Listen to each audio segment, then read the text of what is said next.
मोदी भगवान का अवतार हैं। पहली बात तो यह है कि अवतार कभी नहीं कहता कि मैं भगवान हूँ।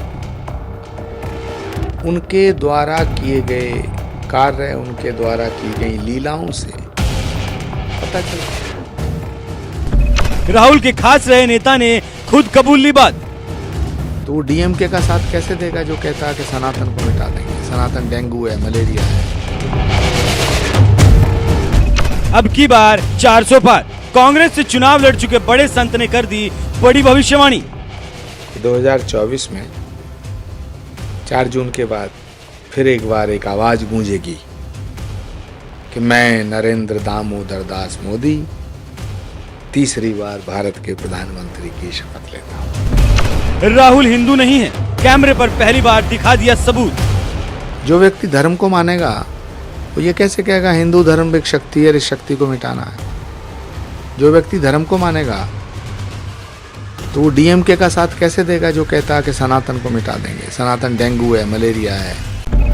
कल्कि धाम मंदिर पर बोले कल्कि पीठाधीश्वर।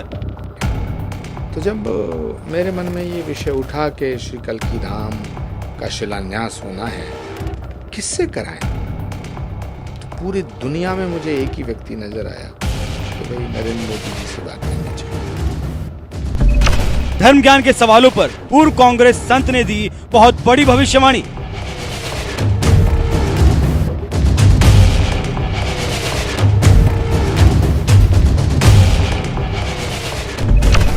चार जून को 400 पार होगा या नहीं, देखिए आचार्य प्रमोद कृष्णम का एक्सक्लूसिव इंटरव्यू।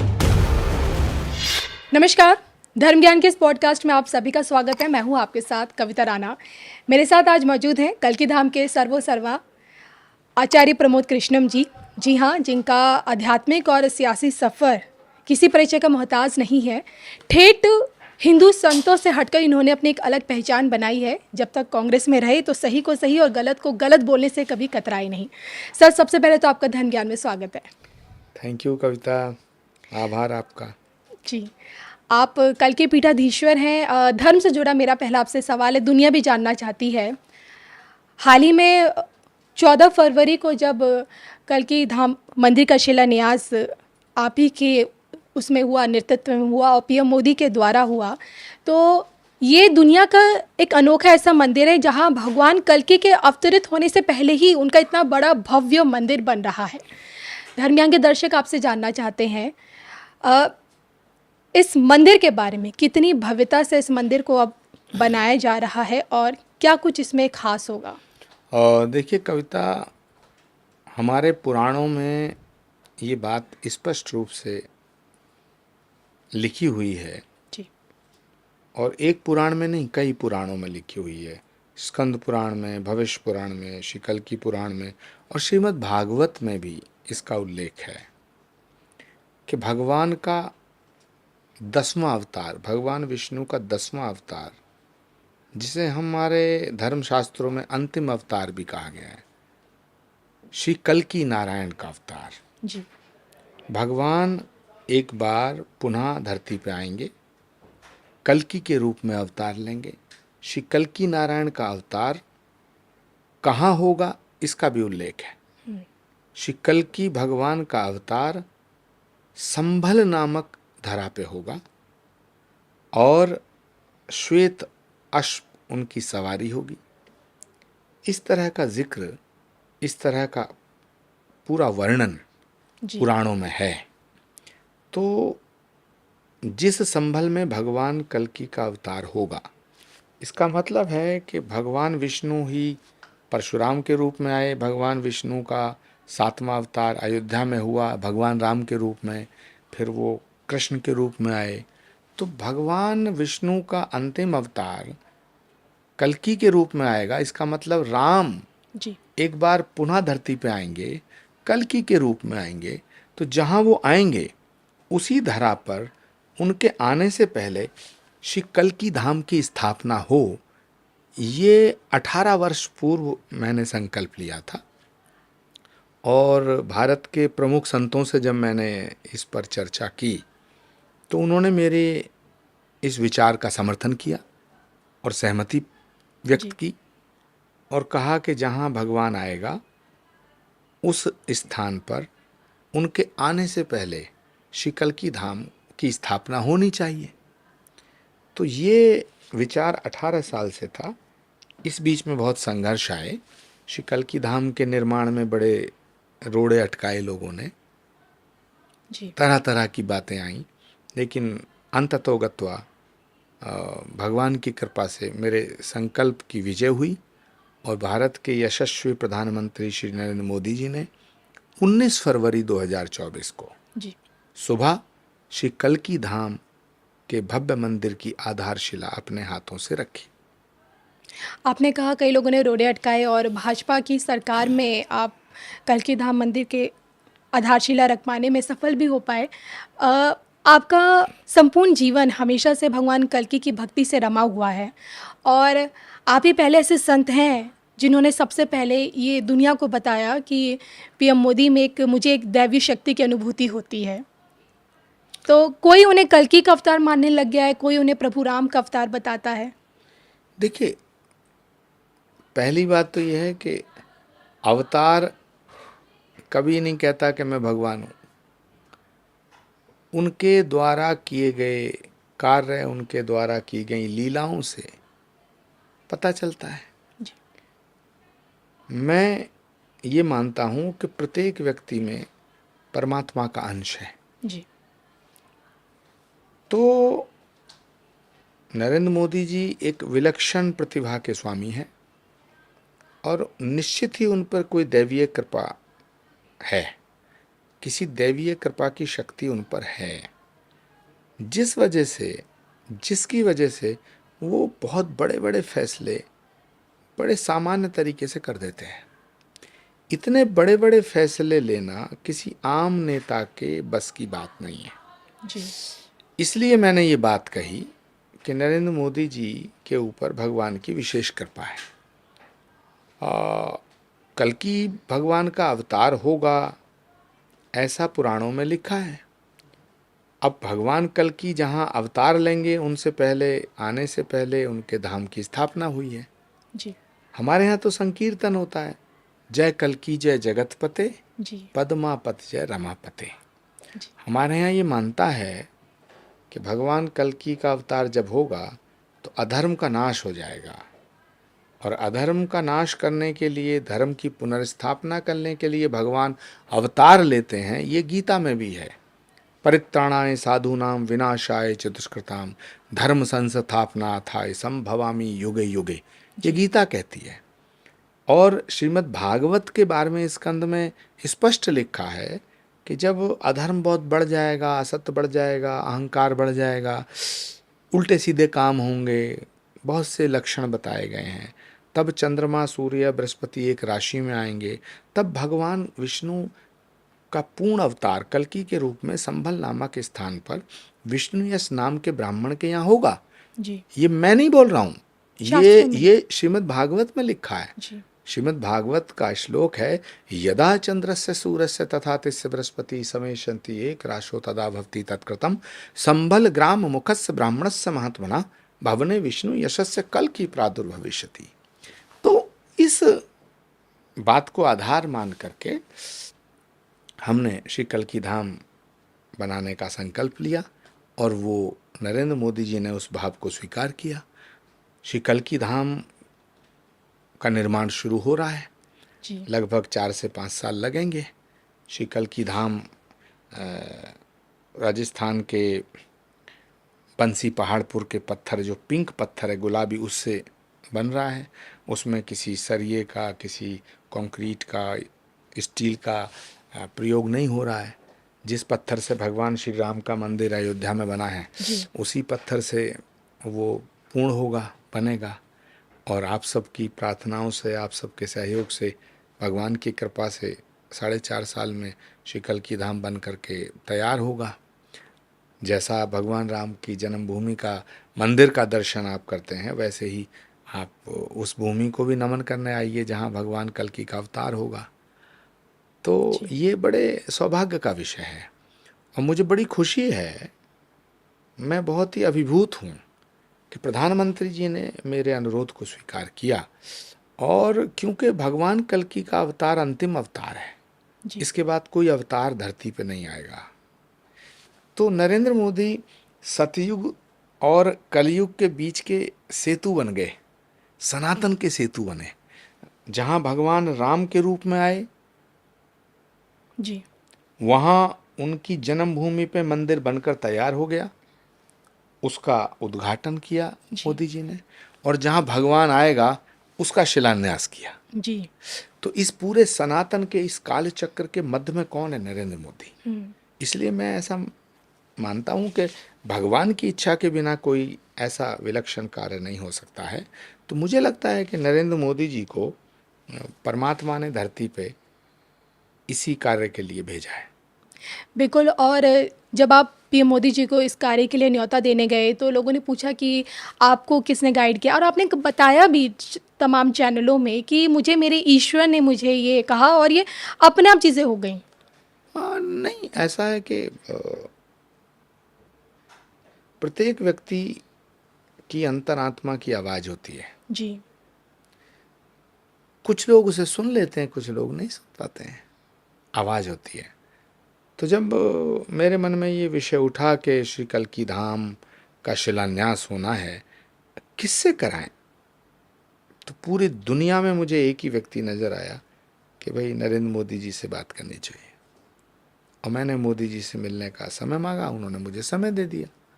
मैंने उनसे आग्रह किया, मैंने ये विषय उनके समक्ष रखा, जी उन्होंने स्वीकृति दे दी।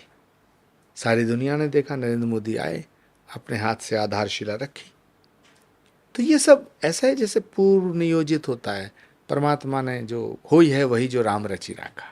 बिल्कुल, जो किस्मत में लिखा होता वही होता है। और आप पहले ही भविष्यवाणी कर चुके हैं कि 4 जून की तस्वीर को लेकर आप जनता को बता चुके हैं कि मोदी ही आएंगे, लेकिन वोटिंग को लेकर जो कश्मकश, जो उधेड़-बुन बनी हुई है 400 तक पहुंचने को लेकर, हालांकि ये एक राजनीतिक है सवाल है, लेकिन कई बार ऐसा होता है कि नामुमकिन को भी मुमकिन करने की ताकत एक दैवीय शक्ति रखती है। क्या आपको ऐसा लगता है? जब भगवान राम लंका पर चढ़ाई करने के लिए बंदर भालुओं का साथ ले रहे थे, जी तो सब कह रहे थे कि नहीं, रावण की सेना बहुत बड़ी है, रावण को जीता नहीं जा सकता है, समंदर पे पुल नहीं बन सकता है। लेकिन सब हुआ, जी क्योंकि जीत तो सत्य की होती है ना। इसीलिए कहा गया ना, सत्यमेव जयते। जी तो जो सत्य है वही शाश्वत है, जो शाश्वत है वही सनातन है, जो सनातन के साथ है उसकी विजय सुनिश्चित है। तो इसमें तो कोई लेकिन बट है ही नहीं। उतार चढ़ाव आते हैं, रास्ते में मोड़ आते हैं, कभी कभी खड्डे आते हैं, कभी कभी कंकड़ पत्थर कांटे होते हैं, लोग बिछा देते हैं। नरेंद्र मोदी जी के रास्ते में लोगों ने बहुत कांटे बिछाए हैं, जी शुरू से लेकर अब तक। नरेंद्र मोदी जी को बदनाम करने के लिए, नरेंद्र मोदी जी को अपमानित करने के लिए मोदी को कितनी गालियां रोज मिलती हैं। अब थोड़ी देर के लिए पूछो, नरेंद्र मोदी का गुनाह क्या है? क्या वो राष्ट्र के लिए जीते हैं? राष्ट्र के लिए एक एक पल समर्पित है उनके जीवन का, उनकी ज़िंदगी का एक एक लम्हा राष्ट्र के लिए समर्पित है, ये उनका गुनाह है? तो ये बहुत सारे सवाल हैं। लेकिन मुझे लगता है कि 2024 में 4 जून के बाद फिर एक बार एक आवाज़ गूंजेगी कि मैं नरेंद्र दामोदर दास मोदी तीसरी बार भारत के प्रधानमंत्री की शपथ लेता हूँ। और शायद यही वजह है कि तकरीबन 32 से 35 साल कांग्रेस में रहने के बाद भी आज आप जनता के सामने एक संकल्प भी या फिर आप एक वादा है कि आप अपने अंतिम सांस तक मोदी जी के साथ खड़े रहेंगे। लेकिन मोदी भक्त आपसे ये जानना चाहते हैं, यही वादा तो आपने राजीव गांधी जी के समय दिया था कि कांग्रेस के साथ खड़ा रहूँगा अंतिम तो सांस मैंने तक। कांग्रेस कहाँ छोड़ी? कांग्रेस ने मुझे छोड़ा, मैंने नहीं छोड़ी कांग्रेस। मैं जिसे पकड़ता हूँ उसे छोड़ता नहीं हूँ। चलिए, आपसे जानना चाहूँगी राम मंदिर को लेकर। देखिए, राम मंदिर का न्योता ठुकराया कांग्रेस ने, तो आज हर कोई उन्हें राम विरोधी बता रहा है। मैंने जब इस पे बहुत सारी स्टोरीज़ की तो मैंने कुछ फैक्ट्स भी देखे कि 1986 में राजीव गांधी जी के समय ही राम मंदिर परिसर का ताला उस वक्त खुलवाया गया। फिर 91 में 91 में घोषणा पत्र में कांग्रेस सरकार ने अपने उसमें राम मंदिर का जिक्र किया, हम आएंगे तो सरकार बनाएंगे। फिर भूमि पूजन जब हुआ देश में, जब मोदी जी ने किया, तो कांग्रेस ने उसे एकता दिवस का नाम दिया। सुप्रीम कोर्ट के फैसले का भी कांग्रेस ने स्वागत किया। तो देखा जाए तो कांग्रेस का अतीत भी ऐसा रहा है कि उसने प्रभु राम को लेकर हमेशा से उसकी भक्ति दिखी है। लेकिन अचानक से, क्योंकि देखिए आप कांग्रेस को बहुत करीब से जानते हैं, आप एक लंबा समय आपने वहाँ बिताया है, तो मैं आपसे जानना चाहती हूँ कि अचानक से ऐसा क्या हो गया है कि जनता भी जानना चाहती है आपसे कि आज उन्हें राम मंदिर का न्योता ठुकराना पड़ा इतना सब कुछ करने के बाद भी। क्यों क्यों ठुकराया? ये जानना चाहते तो चले जाते। अब ये जो कांग्रेस है, ये राजीव गांधी की कांग्रेस नहीं रह गई है, ये राहुल गांधी की तो है, उन्हीं के बेटे की। अब ये तो बड़ा विषय, बड़ा विचित्र है। द्वापर में मथुरा के राजा थे जी। उनके घर में पुत्र पैदा हुआ,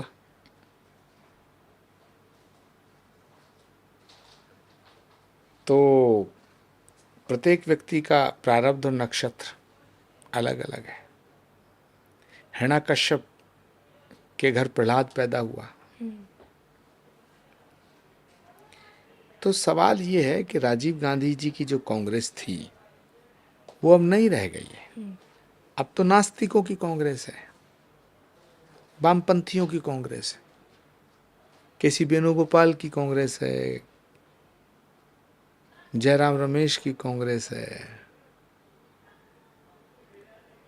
अब तो जो कांग्रेस है वो सनातन विरोधियों की कांग्रेस है। राजीव गांधी की कांग्रेस होती, महात्मा गांधी की कांग्रेस होती, तो राम मंदिर के प्राण प्रतिष्ठा समारोह के निमंत्रण को ठुकराया थोड़ी जाता जी। तो ये बड़ा सवाल है कि अब वो कांग्रेस नहीं रही है। लेकिन कांग्रेस के साथ साथ देखिए उस भव्य समारोह में देश के जो चारों शंकराचार्य हैं वो भी नज़र नहीं आए। यहाँ तक कि जो आपके अविमुक्तेश्वरानंद सरस्वती हैं वो ये कह गए कि एक अधूरे मंदिर में एक रामलला की प्राण प्रतिष्ठा कैसे की जा सकती है, शास्त्रों का उल्लंघन हो रहा है। देखिए, सारे शंकराचार्य अयोध्या जाते हैं, पहले भी गए, अब भी जा रहे हैं। प्राण प्रतिष्ठा समारोह में सम्मिलित होना ना होना ये इस बात को नहीं दर्शाता कि वो राम विरोधी हो गए। उन्होंने कहाँ कहा कि राम मंदिर का निमंत्रण हम ठुकरा रहे हैं? हाँ, मना कांग्रेस ने तो ये कहा हम निमंत्रण ठुकरा रहे हैं। इस देश का कोई शंकराचार्य ऐसा है जो ये कहता हो कि हाँ राम मंदिर नहीं बनना चाहिए, राम मंदिर डिले होना चाहिए था? कोई शंकराचार्य है जो ये कहेगा कि राम के मंदिर में मत जाओ? कोई शंकराचार्य हैं जो ये कहेंगे कि राम मंदिर का निर्माण गलत हुआ है? तो ये मानक नहीं हो सकता, ये पैमाना नहीं हो सकता है। कांग्रेस पार्टी के तमाम जो कारनामे हैं, हरकतें हैं, अब वो राम के विरोध में है। शंकराचार्य कोई राम के विरोध में, कोई शंकराचार्य राम के विरोध में हो ही नहीं सकता। लेकिन राहुल गांधी का ये भी कहना था कि रामलला के प्रांगण में आपको ना ही कोई मजदूर दिखेगा, ना ही कोई किसान आपने वहाँ देखा होगा, ना ही कोई गरीब वहाँ देखा होगा। वहाँ पे सिर्फ देश के जो 5% जो उद्योगपति हैं, जो आपके सिनेमा घर से हैं, जो बड़े बड़े लोग हैं, सिर्फ वहाँ पे उन्हीं लोगों की मौजूदगी थी। यहाँ तक कि राष्ट्रपति द्रौपदी मुर्मू भी नहीं थी, क्योंकि वो दलित थी, शायद इसलिए उन्हें नहीं बुलाया गया। अभी द्रौपदी मुर्मू जी गई हैं राम मंदिर, साष्टांग दंडवत करके नमन किया है। और कांग्रेस को चिढ़ हो गई इसी बात से। कांग्रेस के नेता कह रहे हैं हम शुद्धिकरण करेंगे। जहाँ तक सवाल है, वहाँ गरीब नहीं थे तो हम लोग तो सब थे, साधु संत फकीर कौन से अमीर होते हैं? देश को बनाने में सबका रोल है जी। किसान का भी रोल है, वहाँ किसान भी थे, तमाम संत महात्मा थे, सूफी संत फकीर थे जी। तमाम मीडिया के लोग थे। साधु संतों को कोई आप राजा समझ रहे हैं क्या? उनके पास तो कुछ होता ही नहीं, एक कमंडल, एक लंगोटी, जो भी कुछ होता है धर्म का होता है। तो अगर उस समारोह में, हाँ ये बात अलग है कि कुछ इंडस्ट्रियलिस्ट भी थे जिनकी श्रद्धा थी वो आए, तो इसमें कौन सी गलत बात हो गई। फिल्मी कलाकार भी थे जिनकी श्रद्धा थी वो आए, मैं भी था वहाँ। मैं कौन सा इंडस्ट्रियलिस्ट हूँ, मैं तो ना चूरन बेचता, ना चटनी बेचता, ना च्यवनप्राश बेचता। हम भी थे वहाँ। देखिए राहुल गांधी देखा जाए तो वो उनका ये मानना है, जो उनके बयान मैंने देखे, वो कहते हैं कि धर्म में सचमुच, वो भी धर्म को सचमुच मानते हैं, लेकिन वो धर्म के साथ पर्सनल रिश्ता रखते हैं, हमेशा पब्लिकली नहीं रखते। और वो हमेशा ही कहते हैं कि मोदी जी ने धर्म के साथ पब्लिक वाला रिश्ता है, वो दिखाने का। मुझे नहीं लगता कि राहुल जी धर्म को मानते हैं। जो व्यक्ति धर्म को मानेगा वो ये कैसे कहेगा हिंदू धर्म एक शक्ति है, इस शक्ति को मिटाना है। जो व्यक्ति धर्म को मानेगा तो वो डीएमके का साथ कैसे देगा जो कहता है कि सनातन को मिटा देंगे, सनातन डेंगू है, मलेरिया है। तो आप ये मानते हैं कि राहुल गांधी एक सनातनी हिंदू नहीं है? नहीं, उनके बयानों से और उनकी हरकतों से नहीं लगता है। धार्यते इति धर्मा, धर्म तो धारण करने की चीज है, धर्म को तो जीना पड़ता है, धर्म दिखावा थोड़ा ही है। नरेंद्र मोदी तो धर्म को जीते हैं, बाकी नेता तो, अब मुझे बताइए, अब तो चलो कोई नहीं है वहाँ, अब क्यों नहीं गए? 22 जनवरी को प्राण प्रतिष्ठा समारोह हुआ, जनवरी गई, फरवरी गई, मार्च गया, अप्रैल गया, मई जाने को है, क्यों नहीं गए राम मंदिर? इसलिए नहीं गए कि इन्हें राम से चिढ़ है, इसलिए नहीं गए, इन्हें राम से नफरत है, ये राम से नफरत करते हैं, अयोध्या से इन्हें प्रॉब्लम है। तो क्या प्रभु राम के प्रति यही नफरत, क्या आपको लगता है कांग्रेस को पूरी तरह से खाली कर देगी अब? कांग्रेस में बचा ही क्या है? 138 साल पुरानी देश की सबसे राजनीतिक पार्टी कांग्रेस का तो अब बंटाधार हो चुका है। कांग्रेस का तो क्रियाक्रम इन वामपंथियों ने कर दिया। अब कांग्रेस बची कहाँ है? अब कांग्रेस नहीं बची है, अब तो ये कुछ ऐसे लोगों की जमात है। 2024 के बाद ये भी खत्म हो जाएंगे। 2029 में तो मुझे लगता है कि 100 सीटों पर लड़ने लायक भी कांग्रेस नहीं रहेगी, क्योंकि आधे से ज़्यादा देश में तो कांग्रेस का झंडा ही खत्म हो गया है, सिंबल खत्म हो गया है, क्षेत्रीय पार्टियों की शरणागत हो गई है कांग्रेस। अब उत्तर प्रदेश जैसे विशाल राज्य में जी सोचो 60-70 सीटों पर तो मतलब 80% उत्तर प्रदेश में कांग्रेस का निशान नहीं है, झंडा नहीं है जी। इंडिया बिहार में नहीं है, बंगाल में नहीं है, तमिलनाडु में नहीं है, केरल में नहीं है। कांग्रेस मुक्त भारत जो मोदी जी का सपना था 14 का, वो तो इन कांग्रेस के नेताओं ने पूरा कर दिया। देखिए जब 10 महीने पहले मैं आपसे मिली थी और मैंने राम मंदिर को लेकर आपसे सवाल पूछा था, तो आपने कहा था कि जिसकी भी सरकार आएगी वो मंदिर बनाएगी। आज का सवाल ये है, आज की डेट का, क्या मोदी नहीं होते तो क्या राम मंदिर नहीं बन पाता? बिल्कुल नहीं बन पाता। नरेंद्र मोदी नहीं होते तो ना राम मंदिर बनता, ना 370 हटती, ना 3 तलाक हटता, ना आबू धाबी का मंदिर बनता, और ना कल्कि धाम का शिलान्यास होता। और इन्हीं नरेंद्र मोदी को आज केजरीवाल हटाने की बात करें, तथ्यों के साथ कह रहे कि 75+ हो जाएंगे अगले साल। केजरीवाल जी कुछ भी कह सकते हैं, बड़े नेता हैं। मोदी जी को हटा दिया जाएगा और अमित शाह आ जाएंगे। केजरीवाल जी कुछ भी कह सकते हैं। चलिए आपसे जाते जाते बस एक ही सवाल लेना चाहूँगी। आपकी पीएम मोदी जी से जो भेंट हुई और उसके बाद कल्कि धाम शिलान्यास के वक्त आपकी जो भी बातचीत हुई, उसमें आपने एक इंटरव्यू में कहा था कि धर्म कर्म की बात हुई है, सनातन को लेकर बात हुई है, विश्व गुरु बनाने की बात हुई है। तो आज एक नए भारत, एक आत्मनिर्भर भारत की जब हम बात करते हैं तो हर कोई आपसे जानना चाहता है, बतौर कल्कि पीठाधीश्वर, भारत विश्व गुरु कब तक बन पाएगा? भारत तो विश्व गुरु हमेशा से ही रहा है, आज भी है। पहचान है, वापस लौट क्योंकि पाएगी पूरी दुनिया विश्व को पटल। हमने 0 हमने दिया, दशमलव हमने दिया, गणना हमने दी, संस्कृति हमने दी, सभ्यता हमने दी, स्वाभिमान हमने दिया, संस्कार हमने दिए, है ना। सत्य अहिंसा का पाठ हमने सिखाया, विश्व बंधुत्व का सूत्र हमने दिया, वसुधैव कुटुंबकम का हमने दिया। तो हम तो हमेशा से अग्रणी रहे। लेकिन अफसोस की बात यह है कि हमारे ये जो 1000 साल की जो गुलामी है, इसमें हमारे बच्चों को वो इतिहास पढ़ाया नहीं गया जी, वो पढ़ाया नहीं गया। हमें पढ़ाया गया कि हम गुलाम थे, गुलाम हैं, गुलाम ही रहेंगे, है ना। तो अब भारत जाग रहा है। तो नरेंद्र मोदी जी के नेतृत्व में और उनके मार्गदर्शन में भारत आगे बढ़ रहा है। अब विश्व गुरु बनने का जो सपना है वो पूरा हो रहा है। अब ऑथेंटिक रूप से भी हो जाएगा, इसकी घोषणा भी हो जाएगी। 10 महीने पहले सवालों का एक खेल खेला था, एक नाम था और आपने उस नाम का उसकी परिभाषा बताई इतनी नाम की। फिर से उसी सीक्वेंस में मैंने नाम लिए हैं पुराने वीडियो को देखते हुए। मोदी जी, सर्वमान्य नेता हैं। राहुल, वो कांग्रेस के सबसे बड़े नेता हैं। राम मंदिर, हमारे गौरव का विषय है। ममता बनर्जी, बहुत जिद्दी नेता हैं। केजरीवाल, बहुत चतुर खिलाड़ी हैं। योगी आदित्यनाथ, हठयोगी। पिछली बार भी आपने उन्हें जिद्दी बता दिया था। मैंने 2024 हठयोगी। लोकसभा चुनाव, जिद्दी अलग है, हठयोगी हठ योगी। ये योग है। अच्छा, 2024 लोकसभा चुनाव, उसमें मुझे कहने की कोई ज़रूरत ही नहीं है। चुनाव चल रहा है, 4 जून को परिणाम आ जाएगा। कल के पीठाधीश्वर आचार्य प्रमोद कृष्णम। मैं तो एक फ़कीर हूँ, एक यात्री हूँ, भगवान कल्कि के प्रति समर्पित हूँ। भारत की संस्कृति, सभ्यता और भारत के संस्कारों को अपने भीतर, अपने जीवन में प्रतिपल उतारने का प्रयास करता हूँ। कोशिश करता हूँ कि भारत के लिए मैं और क्या कर सकता हूँ। इस मिट्टी ने मुझे बहुत कुछ दिया है, अब मैं सोचता हूँ इस मिट्टी को और क्या दे सकता हूँ।